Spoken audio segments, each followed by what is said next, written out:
Hello everyone, welcome to my channel. Please subscribe and keep watching more details. Good Morning Britain halted for breaking news in major Donald Trump U-turn. Good Morning Britain interrupted their broadcast to share some big news. Good Morning Britain stopped for breaking news as Ed Balls and Charlotte Hawkins announced the UK may have struck a trade agreement with Donald Trump and the US. They cut to political correspondent Louisa James, who was outside Downing Street, to explain more about the speculation.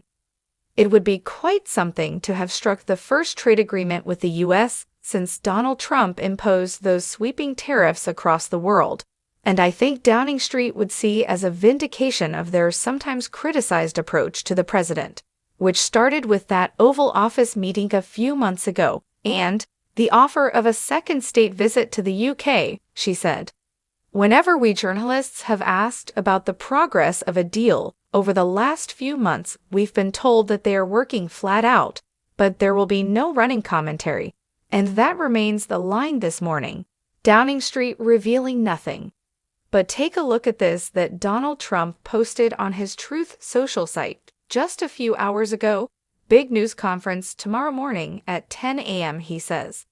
That's 3 o'clock our time, concerning a major trade deal with representatives of a big and highly respected country, the first of many. And the New York Times is reporting that we are that country. There are, of course, though, many questions remaining, not least about what this deal would mean for us, what we get, and also what we would have to give up. A big win would be a reduction in those tariffs that Donald Trump is imposing us, particularly on steel and cars at 25%. In terms of concessions, there's been talk of a reduction in taxes paid by big tech companies like Amazon.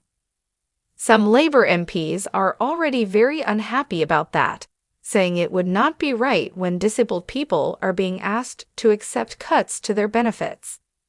Then there have also been many headlines you've seen about us accepting things like U.S. chlorinated chicken and hormone-fed beef. The government has always said that there are red lines when it comes to farming standards that will not be compromised, she said. You only have to look at what happened earlier this week when Keir Starmer announced a deal with India, and it was overshadowed by criticism of what it would mean in terms of Indian workers not paying national insurance here. So that is a reminder that the politics of this deal, if and when it happens, it could also be very complicated, she explained.